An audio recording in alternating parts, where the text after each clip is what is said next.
Acordo todos os dias às 5h30.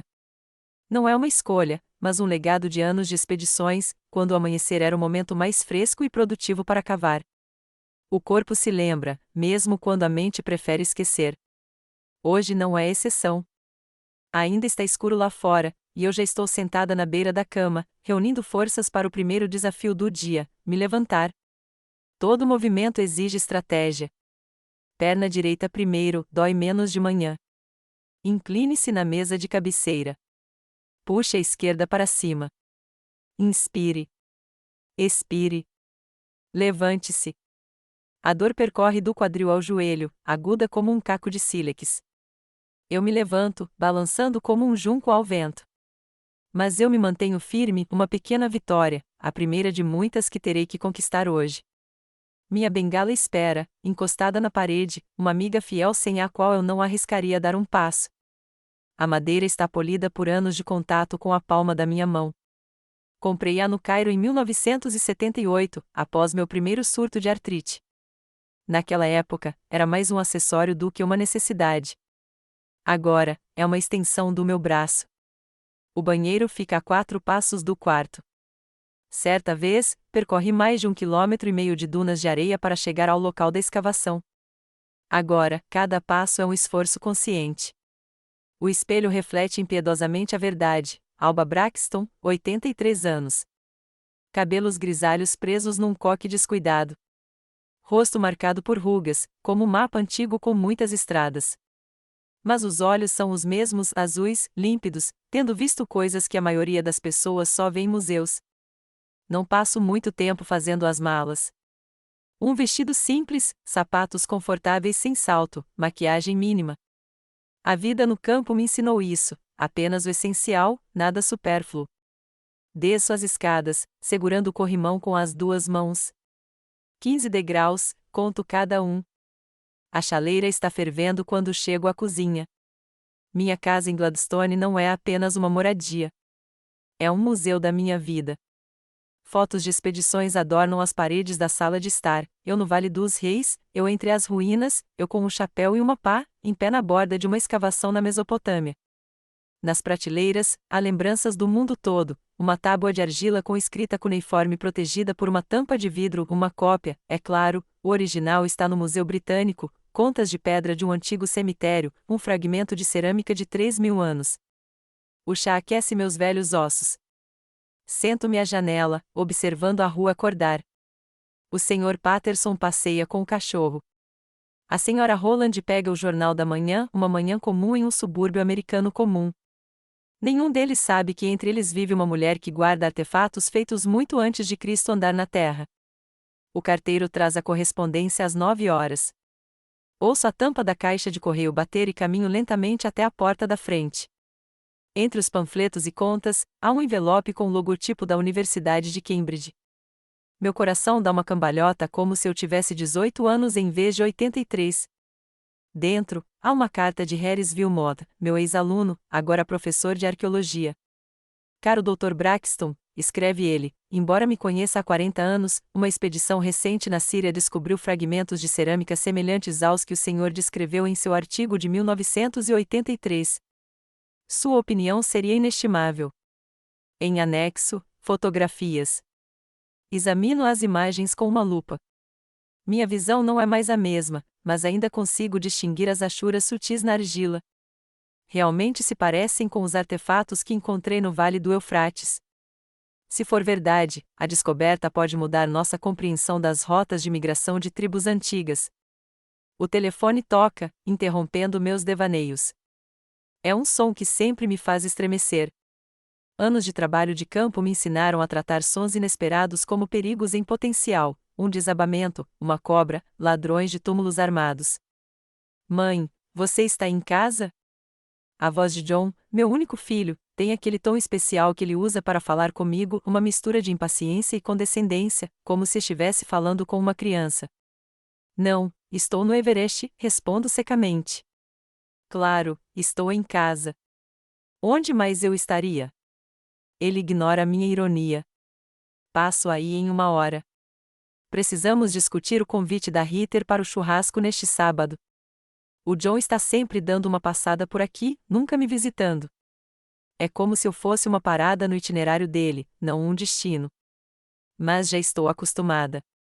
Desde que o Edgar morreu, há 5 anos, me tornei uma espécie de tarefa para o meu filho, algo para ser feito entre o trabalho e o golfe.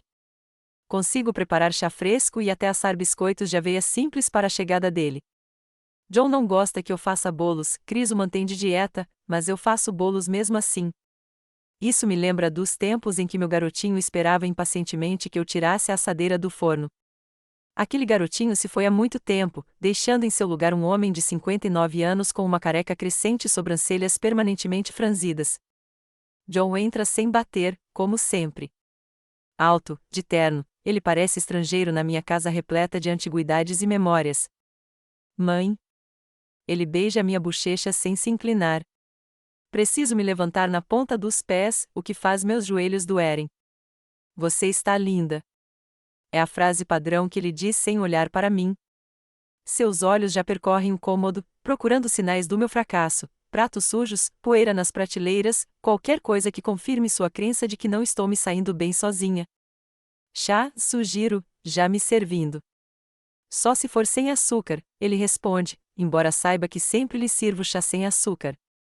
Nós nos sentamos na sala de estar, John na beirada do sofá como se estivesse pronto para pular a qualquer momento, e eu na minha cadeira favorita, com braços que me ajudam a ficar de pé. Então, churrasco, começa John, tomando seu chá. Sábado, 15 horas. A Ritter quer muito que você venha. Nós dois sabemos que é mentira. Ritter, minha neta, mal se lembra que eu existo. Mas essa é a regra do jogo, finja que somos uma família normal e amorosa. Recebi uma carta interessante hoje, digo, apontando para um envelope de Cambridge. Harrisville Mott está pedindo meu conselho sobre uma nova descoberta.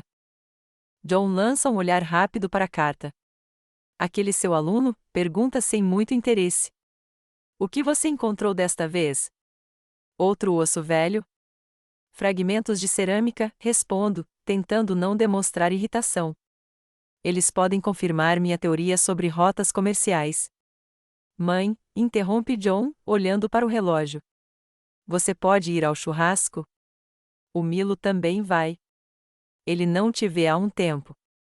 Milo, meu neto, o único membro da família que às vezes liga só por diversão, não porque há algo para discutir ou relatar. Claro, estarei lá, concordo. Preciso levar alguma coisa? Não, você não precisa de nada, responde John rapidamente. Da última vez que levei uma torta caseira para uma reunião de família, Chris a colocou de lado, desafiadoramente, citando ingredientes desconhecidos. Te pego às 14h30, acrescenta John, levantando-se. Você não precisa de nada? Essa também é uma pergunta ritual. A resposta correta é: não, obrigado. Já trouxe tudo. Qualquer outra resposta deixaria John irritado, o que ele tentaria esconder, mas eu perceberia mesmo assim. Na verdade, decido, preciso ir à farmácia para comprar pilhas novas para meu aparelho auditivo. John franze o nariz como se eu tivesse pedido para ele me acompanhar até a lua. Mãe, tenho uma reunião importante hoje. Que tal amanhã? Ou você pode pedir para entregar? Claro, sorriu. Eu só estava brincando. Tenho backups. É mentira, mas nos poupa muito constrangimento. John acena aliviado, beija minha bochecha novamente e vai embora, prometendo ligar amanhã. Nós dois sabemos que ele não vai ligar. A porta se fecha e a casa se enche de silêncio novamente. Volto à carta de Harris. É aqui que está a vida real, penso eu. Há mais calor e humanidade nesses fragmentos de argila do que na visita do meu próprio filho. Sento-me diante da minha velha máquina de escrever um Derwood. Tenho um computador, mas meus dedos, torcidos pela artrite, se dão melhor com teclas mecânicas. Começo a digitar uma resposta para Harris, descrevendo meus pensamentos sobre a descoberta. O bater das teclas preenche a sala com um som rítmico que me lembra dos tempos em que eu escrevia relatórios de campo à luz de um lampião a querosene. As lembranças me invadem como uma onda, Edgar debruçado sobre a escavação, suas mãos bronzeadas limpando delicadamente a areia do que viria a ser uma adaga de bronze. Nossa primeira expedição juntos, Síria, 1967. Eu era uma jovem estudante de pós-graduação, ele já era um arqueólogo renomado. Quando encontramos o túmulo real em Tel Alaf, fui eu quem primeiro notou a ornamentação única nas paredes, que mudou a datação de todo o complexo. Edgar nunca escondeu meus méritos, sempre me listando como coautor em publicações, mesmo quando isso causava estranheza entre seus colegas. Alba vê o que os outros não percebem, dizia ele em conferências, e havia orgulho em sua voz. Em nossa casa, nunca houve divisão entre o trabalho dos homens e das mulheres. Quando John nasceu, nos revezávamos para levá-lo às palestras enquanto o outro fazia escavações. À medida que crescia, ele se juntava a nós nas expedições. Lembro-me de John, de 8 anos, segurando um caco de cerâmica antiga com os olhos ardendo. Mãe, eu também vou ser arqueólogo, prometeu. Mas algo mudou na adolescência. John passou a ter vergonha dos nossos biscates, das nossas longas ausências, da nossa casa cheia de livros e artefatos em vez de móveis sofisticados. Ele escolheu a profissão mais normal que pôde encontrar, contabilidade. Casou-se com Chris, tão pé no chão e pragmático quanto ele, e começou a nos ver como velhos excêntricos desperdiçando nossas vidas em escavações inúteis. Edgar morreu de ataque cardíaco em pleno campo, aos 80 anos, fazendo o que mais amava. Suas últimas palavras foram: Alba, olha, tem uma coisa brilhante ali. Não consegui ver exatamente o que ele notou na areia. Depois que ele morreu, John insistiu que eu me mudasse para mais perto dele e do Chris. Você precisa de supervisão, mãe, disse ele, como se eu fosse uma criança ou um animal de estimação. Concordei em me mudar para Gladstone, mas insisti em ter uma casa só minha, pequena, mas minha. Termino a carta para Harris, releio e coloco no envelope. Vou levá-la aos correios amanhã. Será uma boa desculpa para uma caminhada. Minhas pernas não são mais as mesmas, mas o médico diz que o movimento é essencial.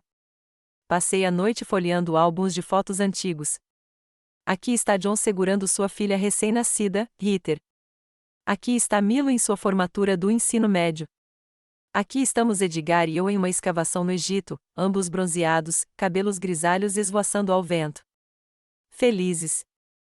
O sono não vem imediatamente. Fico deitada no escuro, ouvindo o tic-tac do relógio e pensando no churrasco que está por vir. Uma parte de mim quer desistir, alegando problemas de saúde. Mas a outra parte, a parte que passou metade da vida na areia e na poeira, superando o calor, o frio e a exaustão física, me lembra que Alba Braxton não é do tipo que recua diante de uma dificuldade, mesmo que essa dificuldade seja sua própria família. O sábado chegou rápido demais.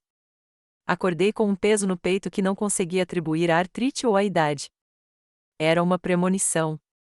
Nos meus 83 anos de vida, aprendi a confiar na minha intuição. Foi ela que me levou à entrada secreta do túmulo de Deir el-Bahri quando todos os outros exploradores já haviam passado. Hoje, ele gritava, fique em casa. Mas eu não dei ouvidos. Escolhi um vestido de algodão azul claro, elegante o suficiente para um evento familiar, mas ainda confortável. Tive que me esforçar com as joias, meus dedos não são mais tão bons com fechos. Escolhi o broche de prata que Edgar me deu no nosso 30º aniversário, um pequeno escaravelho de prata com incrustações de turquesa, uma réplica do artefato real que havíamos encontrado juntos. John me pegou pontualmente às 14h30. Essa pontualidade era um legado de sua criação. Edgar sempre dizia, na arqueologia, como na vida, chegar atrasado pode custar um achado, só que seu filho aplicou esse princípio à contabilidade, não à escavação. Pronta, mãe? Ele perguntou, mal cruzando a porta. Seus olhos me percorreram com um olhar avaliador. Você vai usar isso? Vai ficar quente. Passei 2 décadas no deserto, John, eu disse secamente. Acho que consigo lidar com o calor dos subúrbios de Gladstone.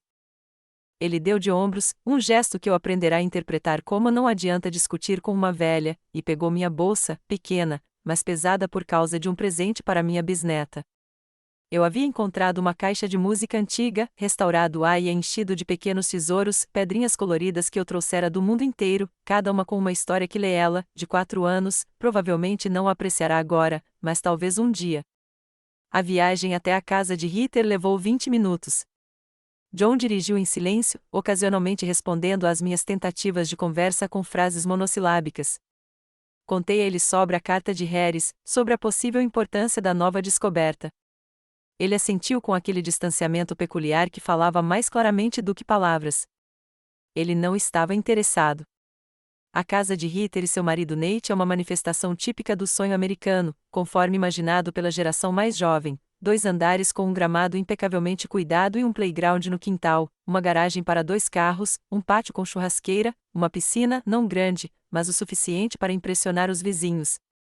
Quando paramos, a festa já estava a todo vapor. Carros estacionados enchiam a entrada da garagem e parte da rua. John me ajudou a sair do carro, mais por obrigação do que por preocupação. Sua mão sob meu cotovelo estava tensa, como se ele temesse que eu pudesse desmaiar a qualquer momento. Tente não entediar todo mundo com suas histórias sobre a escavação, ele alertou enquanto nos aproximávamos da casa. Os amigos do Nate do escritório estarão aqui, pessoas comuns, ao contrário de você. As palavras não foram ditas, mas eu as ouvi claramente em sua voz, o mesmo constrangimento que eu vi em seu rosto quando era adolescente e ele me pediu para não usar aquelas coisas étnicas estranhas nas assembleias escolares. Ritter nos recebeu na porta com um sorriso forçado e um beijo no ar que não tocou minha bochecha.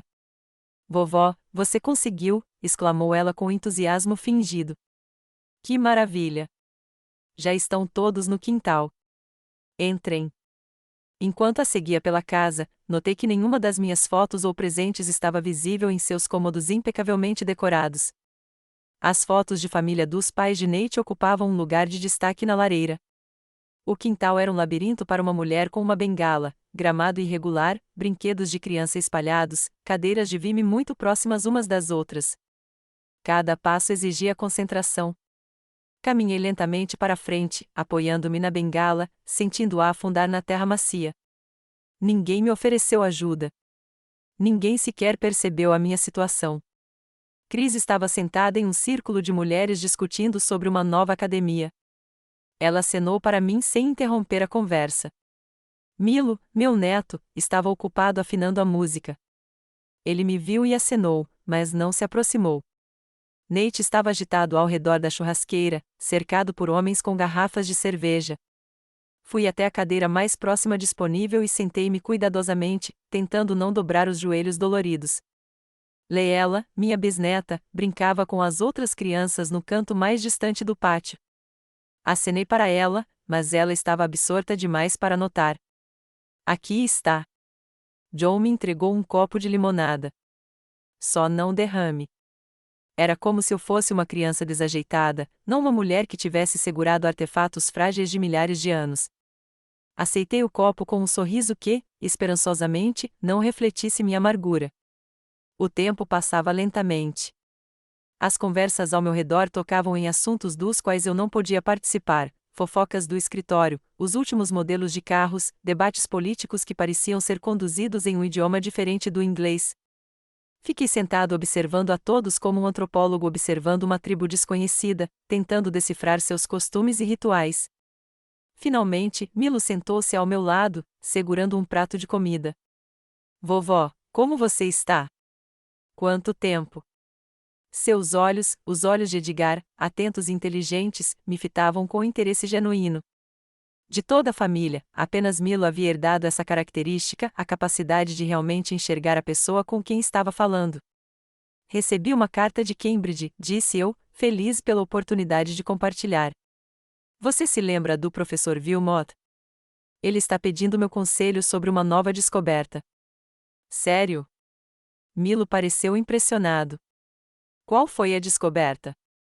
Comecei a lhe contar sobre os fragmentos de cerâmica, sobre a possível revisão das rotas comerciais, sobre a importância dessa descoberta para a compreensão da migração dos povos antigos.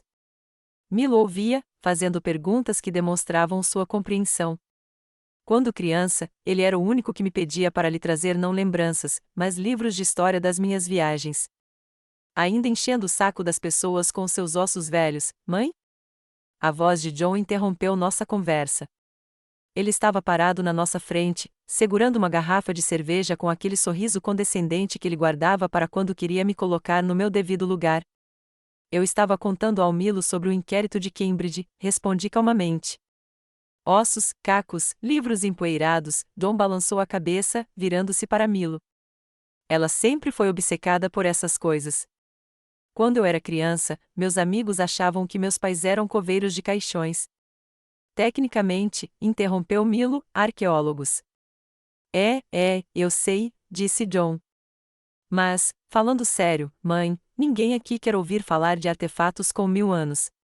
Por que você não me conta o que achou do novo sistema de segurança que instalei na sua casa? Está funcionando perfeitamente, menti. Aliás, desliguei no primeiro dia. Os alertas sonoros constantes estavam me deixando louco. John assentiu e foi embora, e Milo se desculpou e foi embora, dizendo que precisava ajudar Nate com a grelha. Eu estava sozinho de novo. O calor estava ficando insuportável. Meu aparelho auditivo começou a apitar, sinal de bateria fraca. Aumentei o volume discretamente, mas não adiantou. Agora as conversas ao meu redor soavam distorcidas, como se viessem debaixo d'água. Decidi ir até Leela para lhe entregar o presente. Ao me levantar da cadeira, senti uma tontura, uma combinação de calor, fadiga e provavelmente a medicação que tomei naquela manhã. Apoiado na minha bengala, atravessei lentamente o pátio. A piscina era cercada por uma cerca baixa e decorativa. Eu estava andando em volta dela quando ouvi a voz de John: "Ei, mãe, você quer ir nadar?" Virei-me e foi então que senti uma cutucada nas costas, forte, firme, um toque nada casual. Minha bengala escorregou da minha mão. O mundo virou de cabeça para baixo. A água atingiu como uma parede de concreto, fria, choque, pânico. Afundei completamente, minhas roupas encharcadas me puxando para baixo. O aparelho auditivo emitiu um guincho agudo e depois silenciou. A água clorada ardia nos meus olhos, enchia meu nariz e minha boca. Tentei mergulhar, mas meus braços e pernas artríticos não se mexiam. O vestido pesado envolvia minhas pernas como uma mortalha. Por algum milagre, flutuei até a superfície, respirando fundo. Através da névoa nos meus olhos, vi rostos virados para mim, rostos sorridentes. John ficou na beira da piscina, segurando minha bengala e sorrindo largamente. "Calma, mãe", gritou ele, e todos ao redor caíram na gargalhada. Tentei agarrar a borda, mas meus dedos escorregaram. Cada movimento fazia minhas articulações doerem. A água fria piorava a dor nos meus joelhos e quadris artríticos. Eu não conseguia sair sozinha. "Socorro", sussurrei, mas ninguém ouviu ou quis ouvir. As risadas continuaram. Alguém estava filmando o que acontecia com o celular. Ouvi trechos de comentários, como uma sereia, uma velha bruxa do mar, alguém jogue um salva-vidas para ela. A humilhação ardia mais do que o cloro nos meus olhos. Eu, Alba Braxton, cujo nome consta em livros de arqueologia, cujas descobertas mudaram a compreensão das civilizações antigas, estava me debatendo na piscina como um macaco de circo para a diversão da multidão. De repente, Milo estava lá. Sem dizer uma palavra, ele pulou na piscina completamente vestido e me puxou para baixo dos braços. "Segure-se em mim, vovó", disse-lhe baixinho para que só eu pudesse ouvir. "Eu vou te tirar daqui." Com a ajuda dele, finalmente saí da água. Milo me entregou a Nate, que, para seu crédito, me ajudou a sentar na espreguiçadeira mais próxima. As risadas diminuíram, substituídas por tosses estranhas e falsas expressões de preocupação. "Meu Deus, mãe, era brincadeira", John se aproximou com uma toalha. "Você sempre foi tão dramática." Não respondi. Não conseguia. Água pingava dos meus cabelos grisalhos, do meu nariz, do meu queixo. O vestido grudava no meu corpo, delineando a magreza da idade que eu costumava esconder cuidadosamente sob roupas largas. O broche de escaravelho sumira, levado pela água, assim como minha dignidade. Ritter se agitava por perto, fingindo estar preocupada. "Vovó, preciso me trocar. Tenho algumas coisas que servem em você." "Quero ir para casa", eu disse, e minha voz soou estranha até para mim. "Mas ainda não comemos a sobremesa", protestou Ritter. "E a Leela queria te mostrar a bicicleta nova dela." "Quero ir para casa", eu disse com mais firmeza. "Agora." Houve silêncio. Eu sentia os olhares de todos em mim, uma senhora idosa, molhada e trêmula, exigindo ser retirada da festa da família. Eu via o julgamento nos olhos deles, como se eu tivesse estragado a diversão em vez de ser vítima de uma piada cruel. Eu levo você, vovó, ofereceu Milo, ainda encharcado. Não seja boba, interveio John. Você é dona de um jogo de computador para crianças. Eu fico com ela. Ele estava falando de mim na terceira pessoa, como se eu não estivesse ali, ou como se eu fosse um objeto inanimado que precisasse ser movido de um lugar para outro. Milo me ajudou a levantar. Minha bengala, que alguém havia trazido, estava molhada e escorregadia na minha mão. Apoiei-me no meu neto, sentindo as pernas tremerem. A dor nas articulações havia se tornado quase insuportável. O aparelho auditivo estava silencioso, provavelmente danificado pela água. Aqui está a sua bolsa, vovó. Milo me entregou a bolsa, que também estava encharcada. O presente para Leela provavelmente estava estragado. Assenti, sem conseguir falar. Caminhamos lentamente em direção à saída.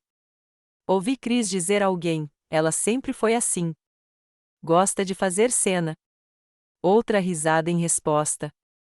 John seguiu em frente sem se virar. Suas costas expressavam irritação com todas as suas curvas tensas. Ele não me ofereceu a mão, não perguntou como eu estava me sentindo. Simplesmente caminhou em direção ao carro como se estivesse cumprindo uma tarefa desagradável. Ao passarmos pelo cantinho das crianças, Leela correu até mim. Vovó Alba, por que você está molhada? Sua pergunta inocente me fez parar. Olhei em seus olhos, os olhos de Edgar, como os de Milo, e tentei sorrir. Eu caí na piscina, querida. Não é nada demais. Como está a sereia? Ela perguntou com franqueza infantil. Sim, como uma sereia bem velha, respondeu John por mim com uma risadinha falsa. A vovó precisa ir para casa se secar. Milo lançou um olhar penetrante para o pai, mas não disse nada. Continuamos a caminho do carro. Cada passo doía nas minhas articulações congeladas. Minhas roupas molhadas grudavam na pele, me fazendo tremer apesar do calor. John abriu a porta do banco do passageiro. Espere, disse Milo. Vou pegar uma toalha seca para colocar no banco. Não faça alarde, disse John. O carro vai sobreviver. Entrei no carro, sentindo a água das minhas roupas encharcando o banco de couro, mais uma pequena humilhação na sequência de acontecimentos do dia.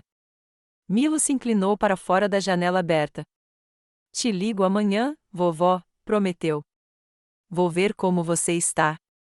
Assenti, agradecida pela preocupação dele, mas exausta demais para expressar em palavras. John sentou-se ao volante e ligou o carro. Partimos sob os olhares dos convidados reunidos na entrada da garagem. Não olhei para trás. Não queria ver seus rostos, curiosos, indiferentes ou, pior, lamentáveis. Dirigimos em silêncio. Eu tremia cada vez mais, minhas roupas molhadas me mantinham com frio, mesmo no carro quentinho. Ligue o aquecedor, por favor, pedi. Em junho? John me olhou como se eu fosse louca. Você está com frio? Estou encharcado e congelando, eu disse, tentando manter a voz firme. Ele suspirou, mas ligou o aquecedor. Olha, mãe, começou após uma pausa.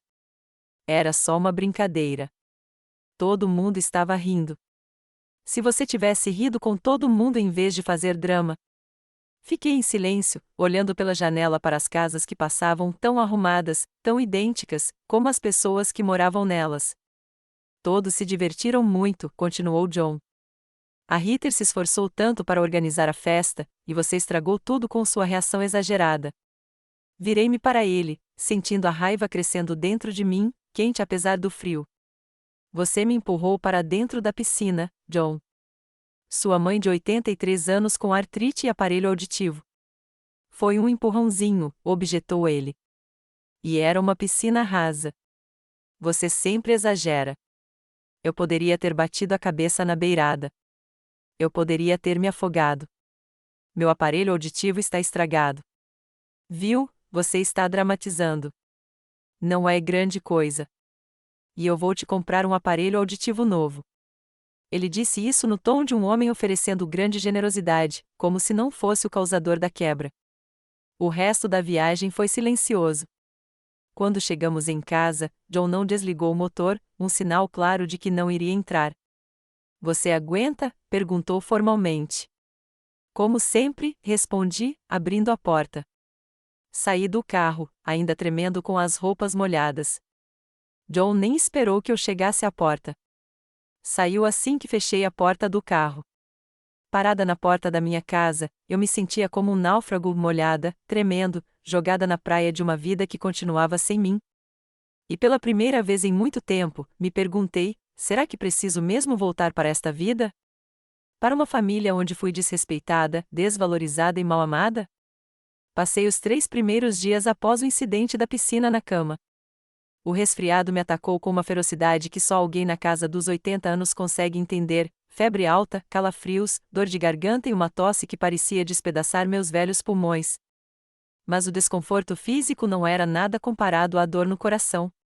No espelho do banheiro, examinei meu corpo coberto de hematomas, roxo escuro nas coxas, verde amarelado nos braços. A pele na minha idade é fina como papiro e facilmente danificada. O quadril que bati na lateral da piscina estava inchado e doía a cada movimento. A artrite, agravada pela água fria, havia transformado minhas articulações em focos de dor latejante constante. O aparelho auditivo, como eu suspeitava, estava irremediavelmente arruinado. O mundo ao meu redor ficou abafado, como se eu estivesse sob uma redoma de vidro. Eu ouvia barulhos altos, o telefone tocando, as batidas na porta, mas a fala normal se tornou um murmúrio confuso. Peguei-me pensando que talvez fosse melhor assim. Pelo menos eu não ouviria os comentários irrisórios do John nem o tom condescendente do Chris. No quarto dia, forcei-me a levantar e a me vestir. Cada movimento ressoava com dor, mas eu não podia me dar ao luxo de ficar inerte. 83 anos me ensinaram uma coisa: se você se rende à doença ou à velhice, mesmo que seja um dia mais do que o necessário, elas podem tirar semanas ou meses da sua vida. Trabalhei no campo com fraturas, com malária, com queimaduras de sol cobrindo cada centímetro de pele exposta.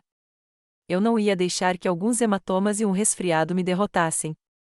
Preparei um chá forte com mel e limão, uma receita que minha mãe ainda usava, e sentei-me à escrivaninha. A resposta para Harris ainda estava lá, inacabada. Reli-a e me encolhi com alguns erros de digitação. Meus dedos, torcidos pela artrite e tremendo de fraqueza, lutavam com as teclas da máquina de escrever. O telefone tocou quando eu já estava na metade da página. O som era alto o suficiente para que eu pudesse ouvi-lo mesmo sem aparelho auditivo. O nome de Milo apareceu no visor. Vovó, sua voz estava abafada, mas eu ainda conseguia entender as palavras. Como você está se sentindo? Já estive melhor, respondi honestamente. Mas vou sobreviver. Eu queria passar por aqui, mas ando atolado de trabalho. Me desculpe. Seu pedido de desculpa soou sincero, e senti uma pontada de culpa por tê-lo comparado, sem querer, ao John, que não ligou mais desde aquele dia. Está tudo bem, querida. Estou ótima. Papai disse que você se recusou a atender às ligações dele. Eu sorri. É claro que John tinha me retratado como se eu fosse uma velha ressentida ignorando suas tentativas de reconciliação. Na verdade, ele não tinha ligado. É difícil atender ligações que não aconteceram, eu disse. E, de qualquer forma, meu aparelho auditivo está quebrado. Mal consigo te ouvir. Esqueci disso. Papai disse que vai comprar um novo para você. Ele diz muitas coisas. Houve uma pausa constrangedora. Eu sabia que Milo estava em uma posição difícil entre o pai e a avó. Ele sempre tentava se manter neutro em nossos conflitos, o que, dado o caráter de John, era uma decisão sábia. Você está com um resfriado forte? Milo mudou de assunto. Não é nada sério, só um resfriado. Na minha idade, qualquer infecção parece o fim do mundo, mas já passei por piores. Desculpe-me por isso, vovó. Foi uma brincadeira de mau gosto. Suas palavras, a primeira admissão de que o que tinha acontecido não era uma diversão inofensiva, fizeram meus olhos se encherem de lágrimas. Pisquei rapidamente para afastá-las, mesmo que Milo não pudesse me ver. Obrigada, querida. Significa muito para mim. Conversamos um pouco mais sobre o trabalho dele, sobre a namorada dele, Raquel, sobre os planos dele para o verão. Quando terminamos de conversar, me senti um pouco melhor. Pelo menos um membro da família me via como uma pessoa, não como um fardo. No final da semana, eu estava quase recuperado do resfriado, embora a artrite ainda me incomodasse mais do que o normal. Decidi que era hora de comprar um aparelho auditivo.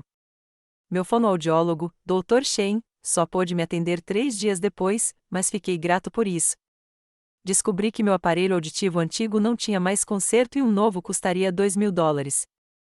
O seguro cobria apenas uma pequena parte do valor. Podemos lhe oferecer um plano de parcelamento, Doutora Braxton, disse a assistente enquanto fazia o pedido. Doutora Braxton, a esse endereço sempre aqueceu meu coração, uma lembrança de uma época em que minha experiência era valorizada, quando eu não era apenas uma mãe velha, mas uma cientista respeitada. Preenchi um cheque para dar entrada e marquei uma data para minha próxima visita para ajustar a máquina nova. No táxi para casa, pensei no que fazer com John. Uma parte de mim queria simplesmente deixar a situação de lado, fingir que nada tinha acontecido para manter a aparência de um relacionamento familiar. Mas a outra parte, a mesma que me fazia insistir quando todos os outros estavam prestes a desistir, exigia uma conversa. A solução veio na forma de uma campainha tocando na manhã de domingo. Eu estava terminando meu café da manhã quando ouvi um som abafado. Apoiando-me na minha bengala, caminhei lentamente até a porta, estremecendo com a dor no quadril. John estava parado na porta. Ele segurava um saco de papel, que me estendeu assim que abri a porta. Oi, mãe. Trouxe os pãezinhos Parker para você, aqueles de canela que você gosta. Era sua maneira de se desculpar, não com palavras, mas com gestos que podiam ser interpretados da maneira que ele quisesse. Aceitei o pacote e dei um passo para trás, permitindo que ele entrasse. Você parece melhor, comentou ele, entrando na sala. O Milo disse que você estava doente. Um resfriado, respondi brevemente. É o que acontece quando você se molha na piscina. John torceu o nariz, mas ignorou a insinuação. Já liguei para você várias vezes. Meu aparelho auditivo está quebrado.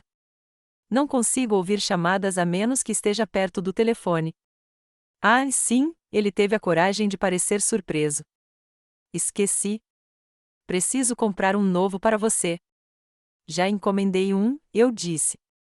Terei em uma semana. Quanto custa? Eu pago.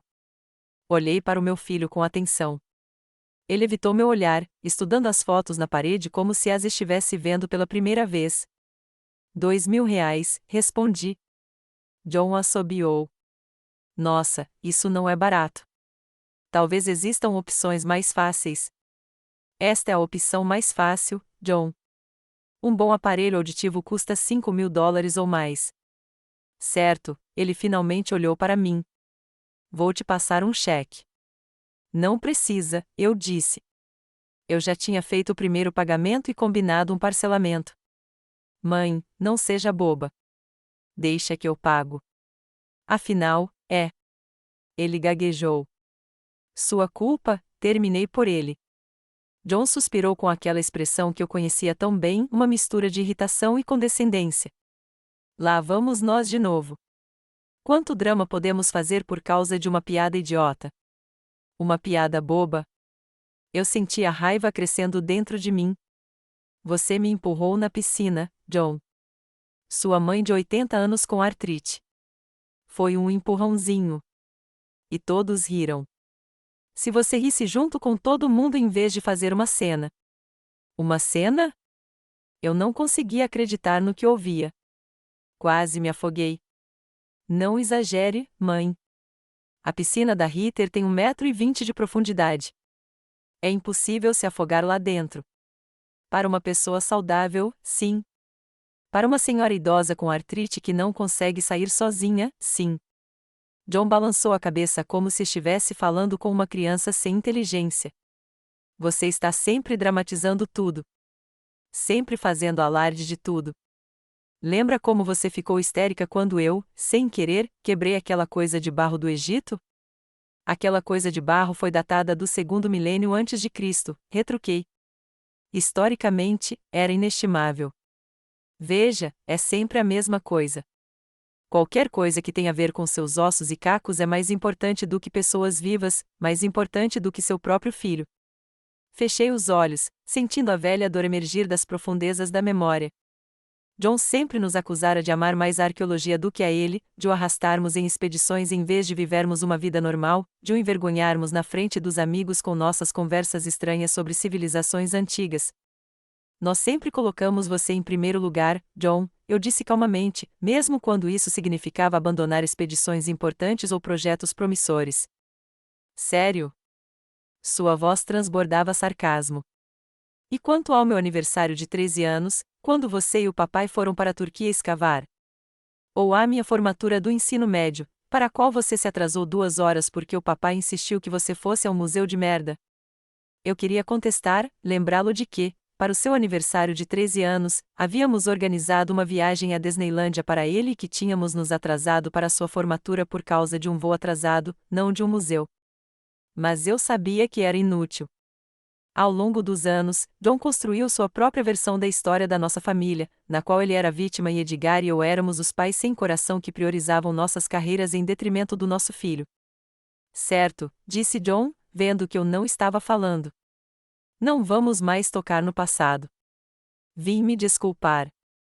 Era o mais próximo de um pedido de desculpas de verdade que eu poderia esperar dele. Desculpas aceitas, respondi formalmente. Ótimo, ele sorriu com evidente alívio. Então o assunto está resolvido. O Chris está te convidando para jantar no próximo domingo. Nada de especial, apenas um jantar em família. A ideia de sentar à mesa com a Chris me observando com aquele olhar avaliador me fez estremecer por dentro, mas concordei. Ok, estarei lá. Ótimo. Te pego às 6. John saiu logo depois, deixando-me com um saco de scones, dos quais eu nunca gostei muito, e com a sensação de que uma conversa que deveria ter esclarecido as coisas só as piorou. O jantar na casa de John e Chris foi exatamente o que eu esperava, tenso e estranho. Chris fez frango frito que estava seco e sem sabor, mas eu educadamente elogiei seus talentos culinários.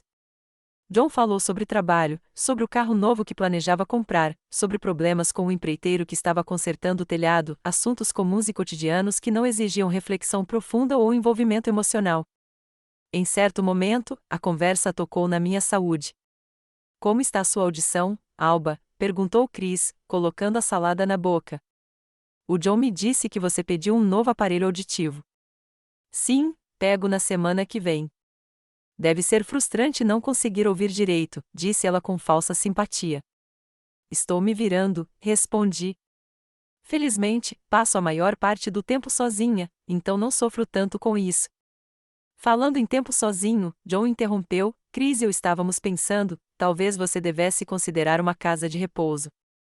Quase engasguei com um pedaço de frango. Um asilo? Agora não, claro, acrescentou John apressadamente.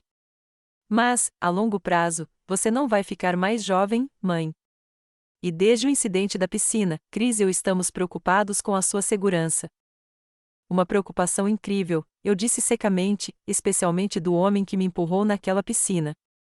Viu? John se virou para Chris. Ela ainda não consegue deixar para lá? Alba, Chris se inclinou sobre a mesa em minha direção, muitas pessoas da sua idade moram em asilos.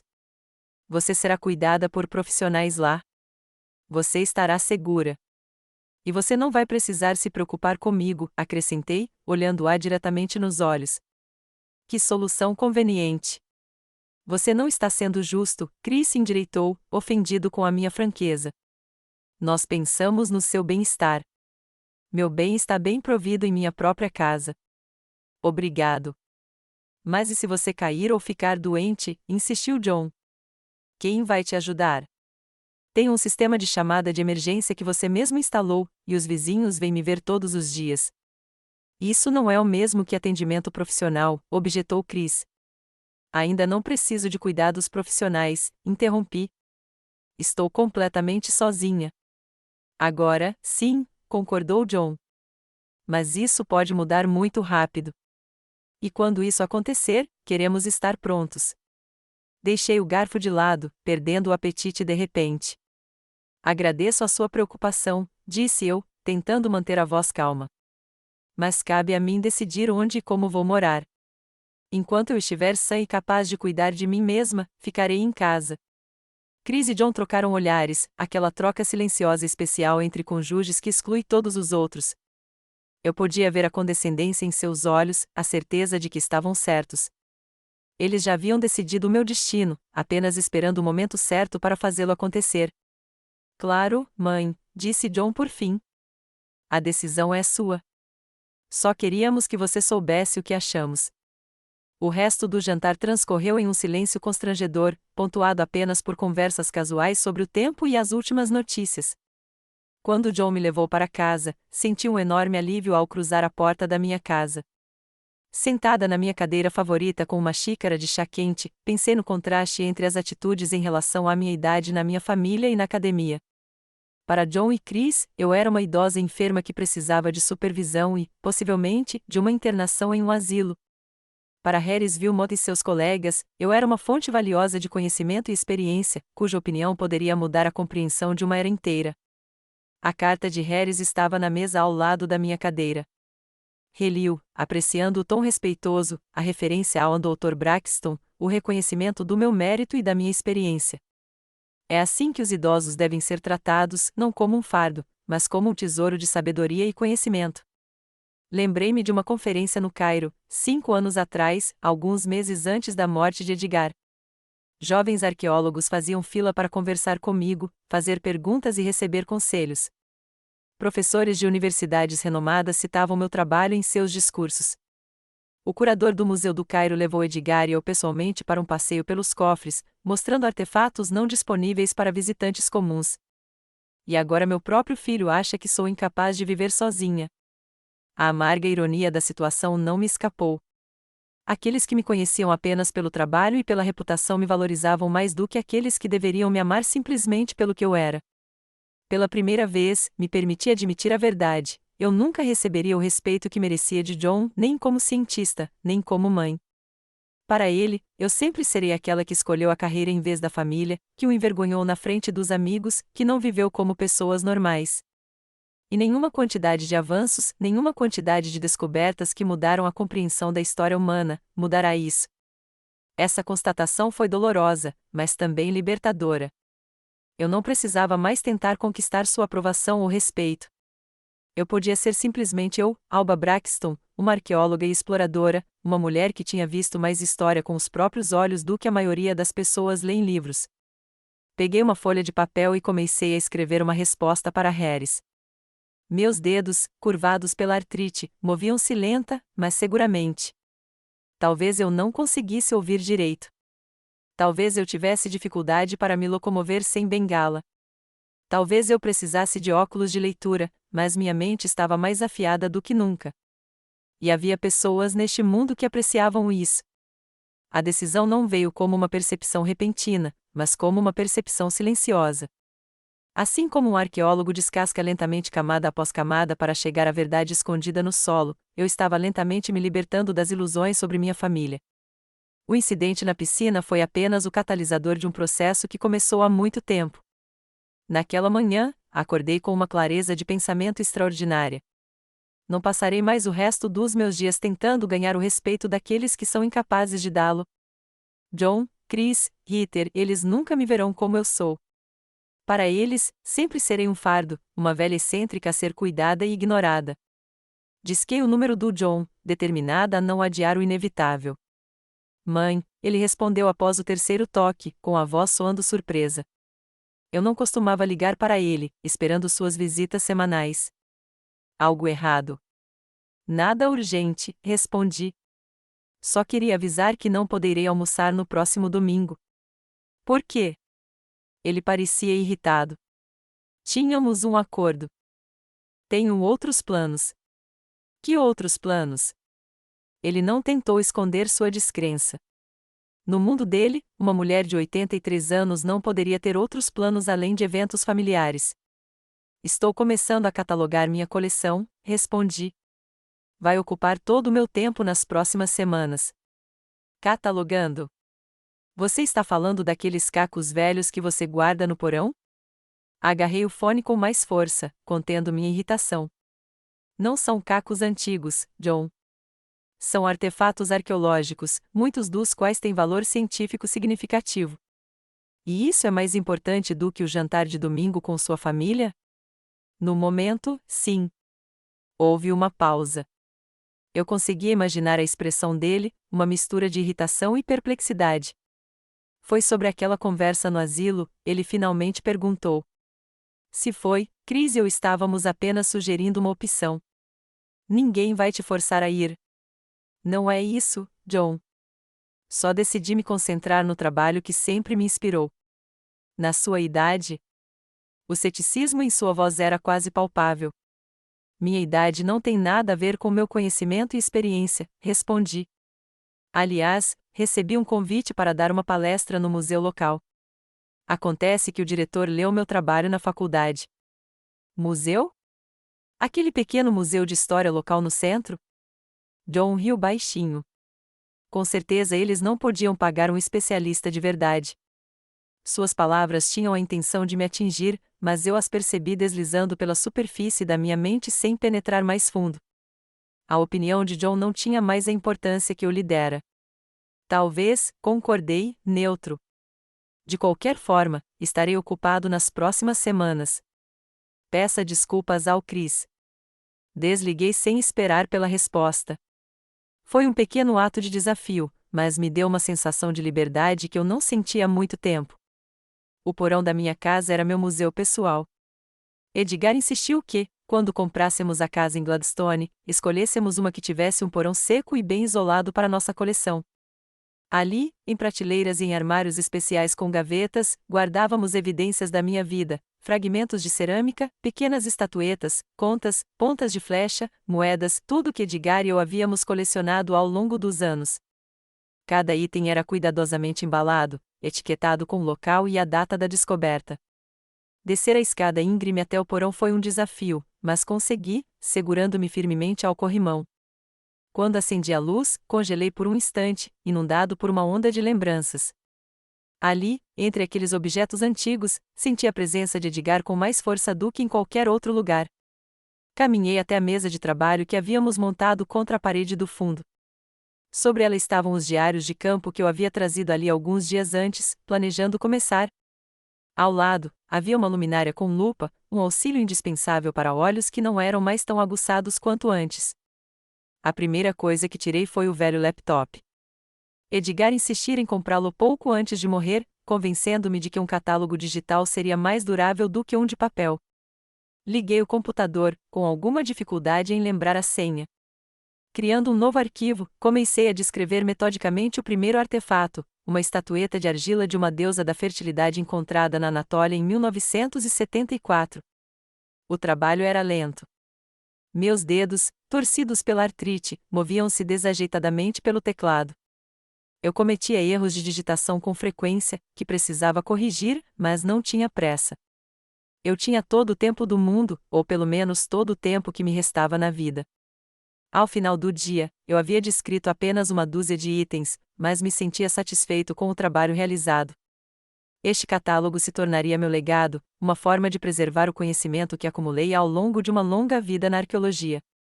Talvez um dia essa coleção acabe em um museu de verdade, onde novas gerações de estudantes poderão estudar esses artefatos como eu fiz. Os dias se fundiram em semanas. Estabeleci uma rotina para mim, trabalhando no catálogo pela manhã, escrevendo uma resposta a Harris à tarde e lendo as últimas revistas arqueológicas, que eu assinava apesar do custo, à noite. Eu não saía de casa, exceto para visitar o Dr. Shen para comprar um novo aparelho auditivo e para ir semanalmente ao supermercado. John ligou 2 vezes. A primeira foi para me dizer que Ritter se ofendeu com a minha recusa em almoçar. A segunda foi para me lembrar de pagar a conta de luz, como se eu pudesse esquecer coisas tão banais. Ambas as conversas foram curtas e formais. Não perguntei sobre a vida dele. Ele não estava interessado na minha. Uma ligação da diretora do Museu de História Natural de Gladstone foi uma surpresa. A doutora Margaret Phelps, uma mulher enérgica na casa dos 50 anos, apresentou-se, sem muita preâmbulo, foi direto ao ponto. Dr. Braxton, é uma honra tê-lo morando em nossa cidade, disse ela. Li seu trabalho sobre cerâmica mesopotâmica na pós-graduação. Sua pesquisa sobre a influência das rotas comerciais na disseminação das técnicas de cerâmica foi inovadora. Senti um calor percorrer meu peito. Ela estava falando sobre um artigo publicado há 30 anos, mas o discutia como se fosse um trabalho recente. É muito gentil da sua parte, Dr. Phelps, respondi. Por favor, me chame de Margarete. E não é uma cortesia, é um fato. É exatamente por isso que estou ligando. Estamos organizando uma série de palestras sobre tesouros de civilizações antigas para alunos do ensino médio e da faculdade. Seria maravilhoso se você concordasse em dar uma palestra sobre seu trabalho na Mesopotâmia. Fiquei confuso por um momento. Fazia muitos anos que eu não dava uma palestra em público. Será que eu ainda conseguiria prender a atenção do público? Será que minha memória falharia quando eu relatasse os eventos de meio século atrás? Não tenho certeza, comecei. Você terá bastante tempo para se preparar, acrescentou Margarete rapidamente. A palestra está marcada para o dia 15 do mês que vem, e nós forneceremos tudo o que você precisa: um projetor de slides, um microfone, ajuda com a apresentação. A ideia de mergulhar novamente no mundo da arqueologia acadêmica era tentadora, compartilhar meu conhecimento com mentes jovens, ver em seus olhos o mesmo fogo de investigação que um dia ardeu nos meus. Eu farei isso, eu disse, surpreendendo até a mim mesma com a determinação em meu tom. Maravilhoso, exclamou Margarete. Vou te mandar todos os detalhes por e-mail. Você tem e-mail, não tem? Claro, respondi, um pouco ofendido com a sugestão de que eu pudesse ser tão atrasado tecnologicamente. Uso e-mail há 20 anos. Margarete riu. Desculpe. Não quis te ofender. É que alguns dos meus colegas da sua geração preferem métodos tradicionais de comunicação. Trocamos e-mails e desliguei o telefone, sentindo-me revigorado. A palestra que se aproximava me deu um novo propósito, um novo foco para o meu trabalho. Comecei imediatamente a refletir sobre possíveis tópicos e abordagens. Deveria falar sobre nossas descobertas em Tel Alaf ou focar no tópico mais amplo das rotas comerciais da Idade do Bronze? Imersa nesses pensamentos, mal ouvi a campainha tocar. Quando abri, encontrei Milo na porta. Vovó, ele sorriu, mas eu podia ver preocupação em seus olhos. Posso entrar? Dei um passo para trás, deixando-o entrar.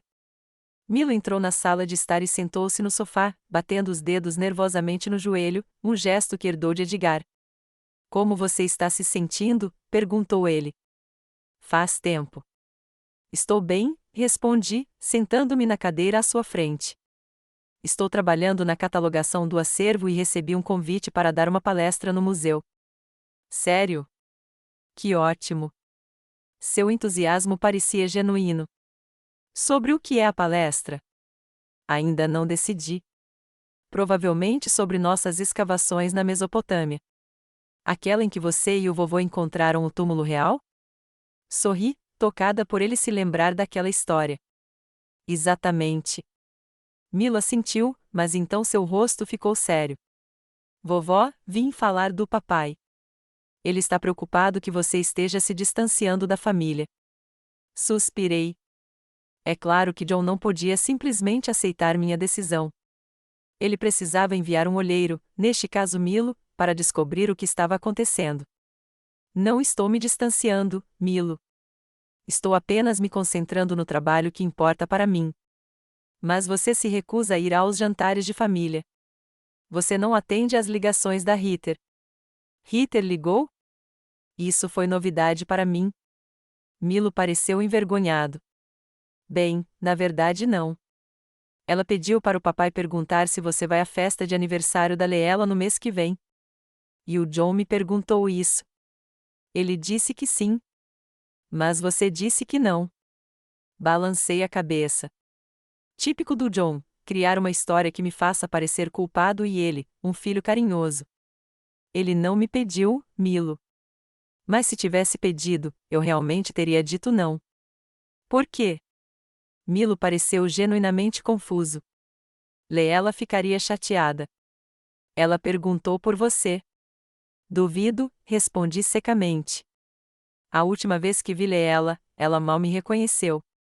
Ritter garantiu que eu não tivesse um papel significativo na vida da bisneta dela.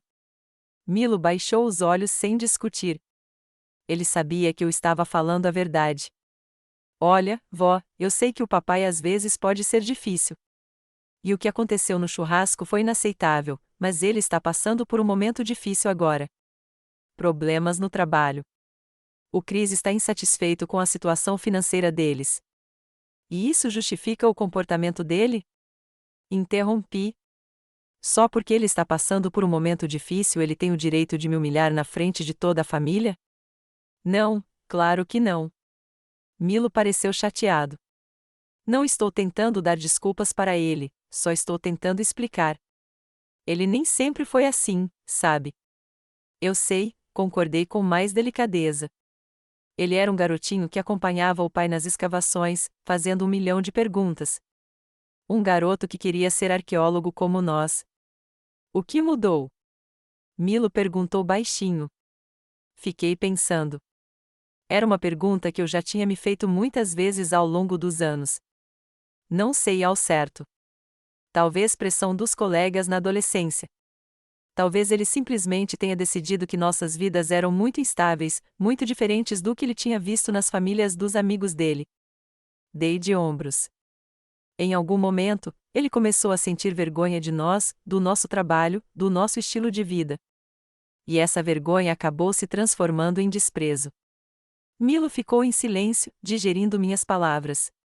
Então, ele se inclinou para a frente, pegando minhas mãos.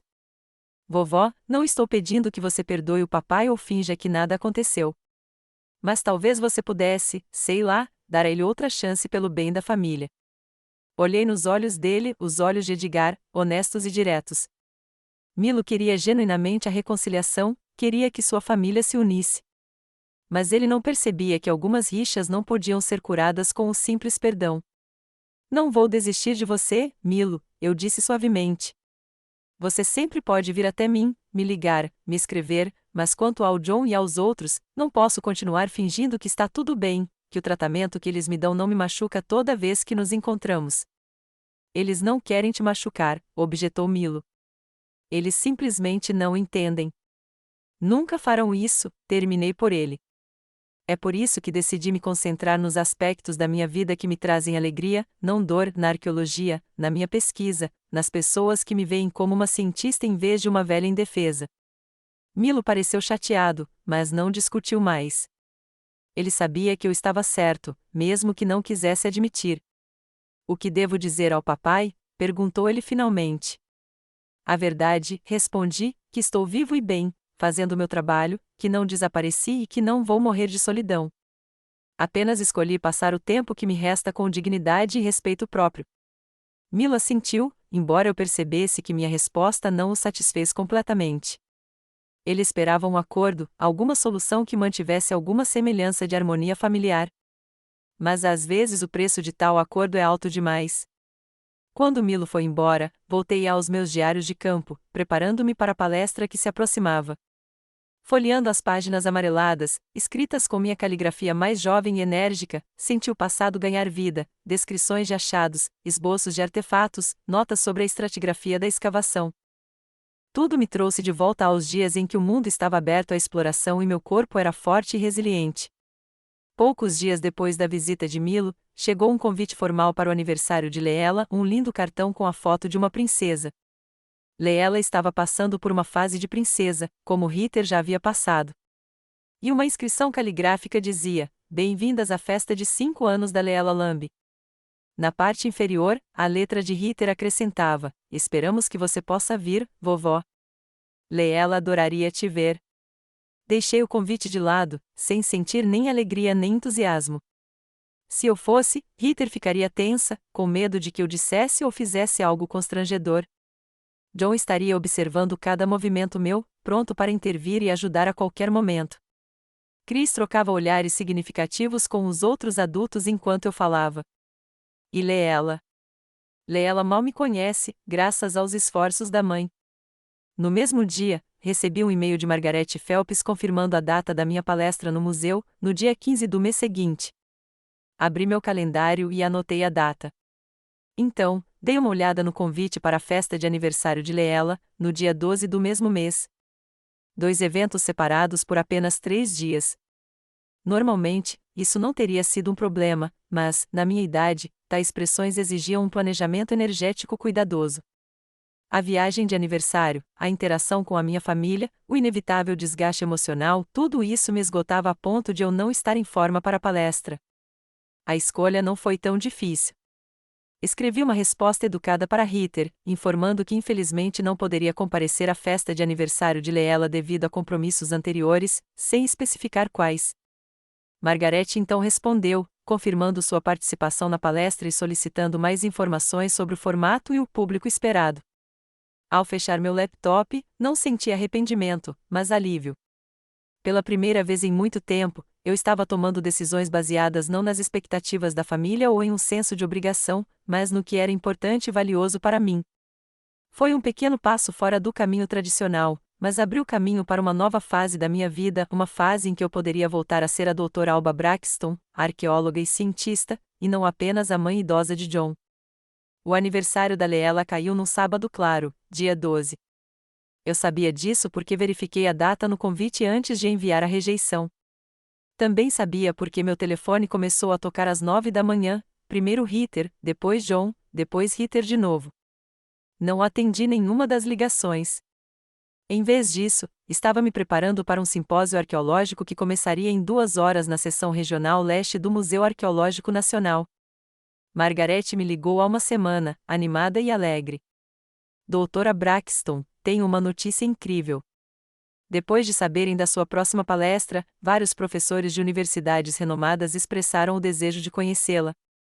O Museu Nacional se ofereceu para sediar um simpósio de um dia em sua homenagem. Chamaremos o simpósio de O Legado da Doutora Alba Braxton, repensando a arqueologia da Mesopotâmia. Fiquei pasma. Um simpósio em minha homenagem em uma filial do Museu Nacional parecia quase inacreditável.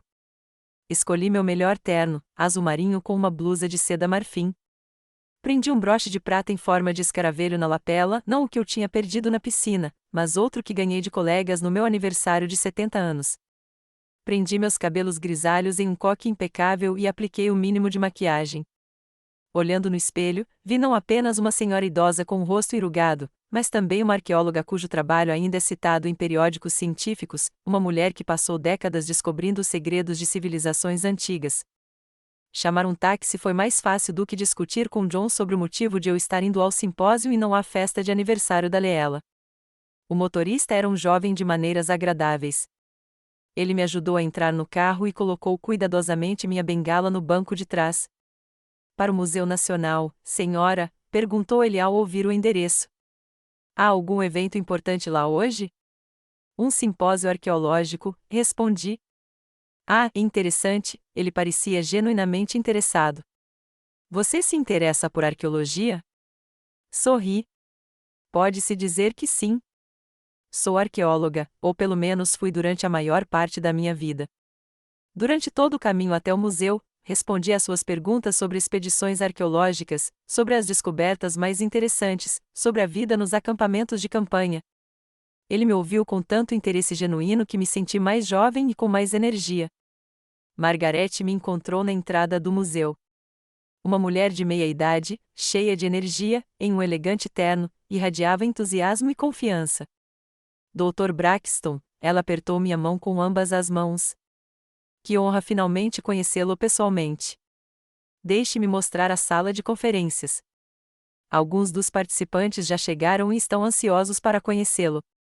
Ela me pegou pelo braço e me ajudou a subir os degraus de mármore da entrada principal, mas não o fez com condescendência, como John havia feito, mas com o cuidado natural de um hóspede valioso. Caminhamos lentamente por um amplo salão com pé direito alto e estátuas antigas.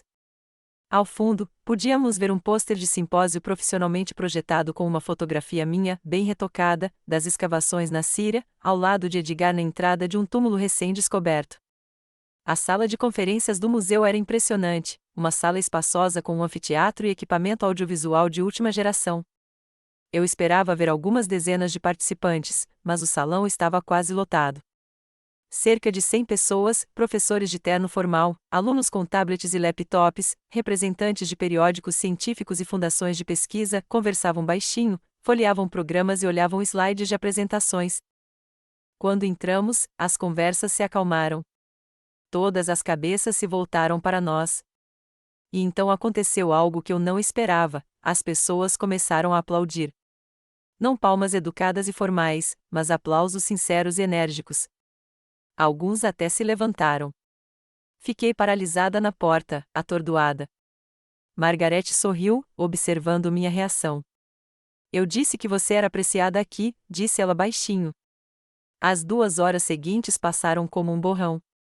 O professor Anderson, um homem grisalho com uma reputação impecável no meio acadêmico, apresentou-me ao público, listando minhas realizações acadêmicas como se eu fosse Howard Carter, que havia descoberto a tumba de Tutankhamon.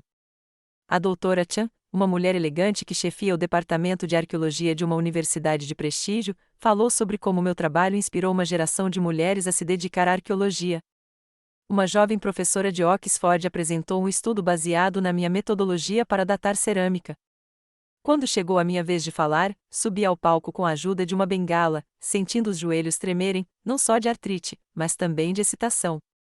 Eu não me apresentava naquele nível havia anos. E se eu esquecesse meus pensamentos?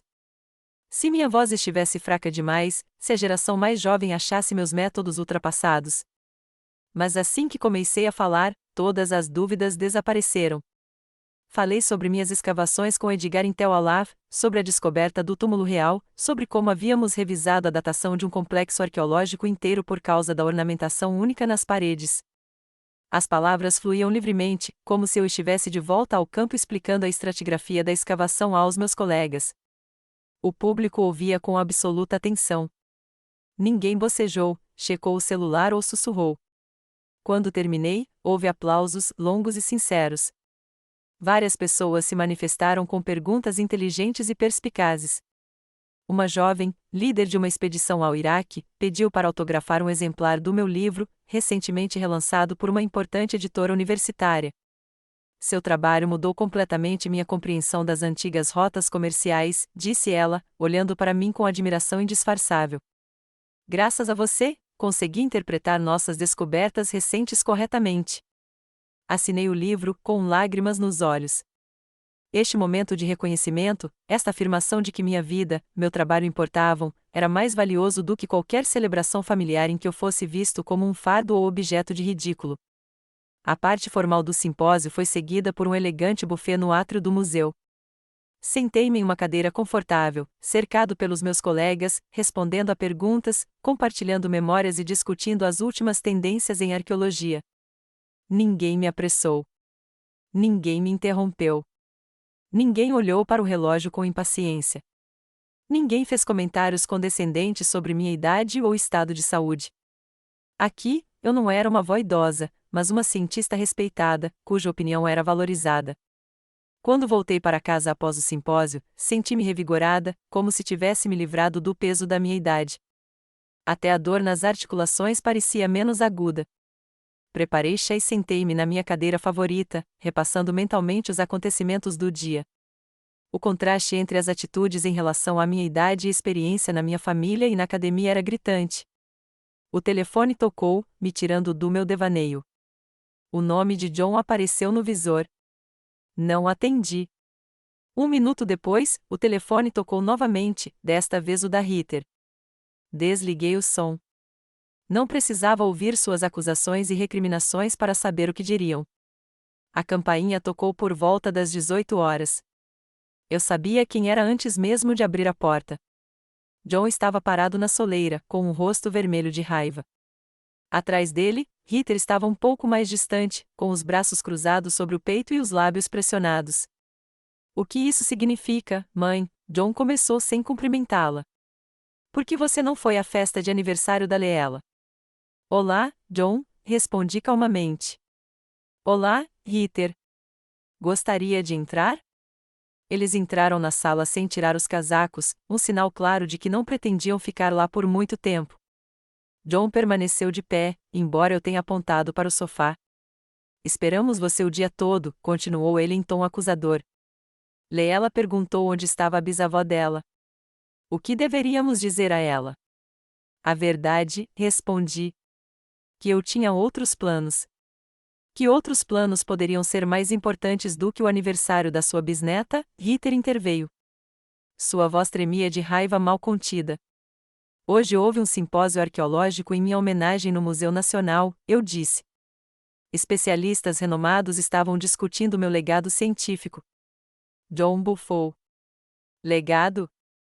Que legado? Alguns jornais velhos que ninguém lê. Na verdade, apontei, mantendo a calma, meu trabalho ainda é citado em importantes periódicos científicos. E, a julgar pelo evento de hoje, meu legado está inspirando uma nova geração de arqueólogos. E isso é mais importante que a sua própria família? Ritter quase gritou. Mais importante que os sentimentos de uma criança de 5 anos? Ritter, olhei-a diretamente nos olhos, vamos ser honestos. Leela mal me conhece. Você garantiu que eu não tivesse um papel significativo na vida dela. Minhas visitas sempre foram esporádicas e breves, por sua insistência. Isso não é verdade, ela objetou, mas suas bochechas ficaram vermelhas. É a mais pura verdade, e todos nós sabemos disso, virei-me para John. Assim como sabemos que você não me vê como uma mãe, mas como um fardo, um problema a ser resolvido, talvez me internando em um asilo. John pareceu chocado com a minha franqueza. Mãe, você está sendo injusta. Nós nos importamos com você. Você se importa que eu não comprometa o seu conforto, corrigiu, que eu me conforme às suas expectativas de uma avó de verdade, quieta, obediente, grata por qualquer atenção, para não te lembrar da minha vida real e das minhas realizações que você nunca apreciou. É isso aí, John balançou a cabeça. É tudo uma questão do seu ressentimento. Você não pode nos perdoar por não admirarmos suas grandes descobertas. Não, John. Não se trata de ressentimento. Trata-se de respeito. Trata-se de reconhecer quem eu sou. Hoje, no simpósio, pessoas que só me conhecem pelo meu trabalho demonstraram mais respeito pela minha expertise do que você demonstrou ao longo dos anos. Nós nunca zombamos de você, John ficou indignado. Não? E a piscina, John? E o fato de você ter empurrado sua mãe de 83 anos na água, sabendo da minha artrite e do meu aparelho auditivo? E a família toda rindo enquanto eu me debatia, tentando não me afogar? O silêncio se instalou. John e Ritter trocaram olhares, claramente não esperando um confronto tão direto. Era uma brincadeira, disse John finalmente, mas sua voz soou incerta. Uma piada cruel que poderia ter terminado em tragédia, eu disse. E foi revelador que nenhum de vocês se desculpou sinceramente. Nenhum de vocês reconheceu que era errado. Não estamos aqui para falar disso, Ritter tentou mudar de assunto. Estamos aqui para falar do aniversário da Leela. Quero dizer que não vou mais jogar esse jogo. Não vou fingir que somos uma família feliz e amorosa. Não vou aparecer em eventos onde não sou bem-vindo. Não vou tolerar negligência e ridículo. Você está desistindo da gente? Ritter pareceu chocada. Estou abrindo mão do papel que você me impôs, corrigi. O papel da velha frágil que deveria ser grata por qualquer atenção. Escolho passar os meus últimos anos com dignidade, fazendo o que amo, cercada por pessoas que me veem como eu sou. Isso é loucura, John balançou a cabeça. Você não pode simplesmente abrir mão da sua família. Não vou abrir mão da família, John. Estou estabelecendo limites. Se quiser me visitar, respeitando meus interesses e minha dignidade, será sempre bem-vindo. Mas se vier zombar do meu trabalho ou insinuar que estou em um asilo, prefiro que nem venha. Houve uma longa pausa. John olhou para mim com uma expressão que não consegui decifrar, uma mistura de raiva, perplexidade e talvez uma pitada de respeito. Vamos lá, Ritter, disse-lhe finalmente. Não adianta falar com ela quando ela está nesse humor. Eles foram embora sem se despedir, batendo a porta com mais força do que o necessário. Fiquei sentada na cadeira, sentindo uma estranha mistura de emoções, amargura pelo término, mas também alívio por finalmente ter contado a verdade que vinha escondendo há tanto tempo. O telefone tocou 1 hora depois. Era o Milo. Vovó, sua voz soava preocupada. Acabei de falar com o papai. Ele disse que você disse que vai abrir mão da sua família. Claro que ele disse isso, suspirei. John sempre era propenso a dramatizações quando se tratava dos próprios sentimentos. Contei a ele sobre o simpósio, sobre a visita de John e Ritter, sobre nossa conversa. Milo ouviu sem interromper. Eu entendo você, vovó, disse-lhe finalmente. Sério mesmo. Mas não tem como continuar as coisas, mesmo com a Leela? Milo, eu disse suavemente, Leela não me conhece. Para ela, sou apenas uma velha que às vezes aparece em reuniões de família. Ritter nunca incentivou nosso relacionamento. E, francamente, estou cansada demais de lutar por um lugar na vida de pessoas que não me querem lá. Eu quero, disse-lhe baixinho. Sempre quis. Eu sei que sim, querida. E você sempre será bem-vinda em minha casa, mas não participarei mais de eventos familiares onde sou vista como um fardo. Depois de conversar com Milo, senti uma calma estranha. Era como se o peso que eu carregava há anos finalmente tivesse sido tirado de mim. Na manhã seguinte, recebi um e-mail de Harris Wilmot. Ele escreveu que estava em uma conferência em Boston, onde conheceu alguns colegas que estavam participando de um simpósio em minha homenagem. Contaram-lhe sobre minha palestra e minhas ideias sobre as descobertas na Síria. Harris ficou encantado e me convidou para uma consulta em Cambridge, com todas as despesas pagas, é claro. Sua opinião é inestimável, Dr. Braxton, escreveu ele. Ninguém conhece a cerâmica deste período melhor do que o senhor. Se puder vir, será uma tremenda honra para o nosso grupo de pesquisa. Sem pensar muito, concordei. Então me levantei e fui para o quarto, onde minha mala velha, a mesma com que viajei na expedição, estava guardada no armário. Desgastado, com adesivos de aeroportos do mundo todo, ele foi testemunha das minhas viagens e descobertas. Comecei a fazer as malas para minha viagem a Cambridge. Cada movimento fazia minhas articulações doerem, mas eu ignorava. Dobrei roupas, livros, fotos de artefatos que poderiam ser úteis para a discussão. Trabalhei como havia me acostumado ao longo dos anos de expedições, apenas o essencial, nada desnecessário. Olhando para a mala quase pronta, senti a amargura de estar separado da minha família. John, apesar de todos os seus defeitos, era meu único filho. Ritter era minha neta. Leela era minha bisneta. Romper laços familiares é sempre doloroso, não importa as circunstâncias. Mas junto com a amargura, veio uma sensação de libertação. Eu não precisava mais viver de acordo com as regras dos outros, suportar negligência e ridículo, fingir que não me sentia magoada por piadas cruéis e comentários condescendentes. Eu podia ser eu mesma, não a mãe de John ou a avó de Ritter, mas a doutora Alba Braxton, cujo trabalho havia mudado a compreensão das civilizações antigas.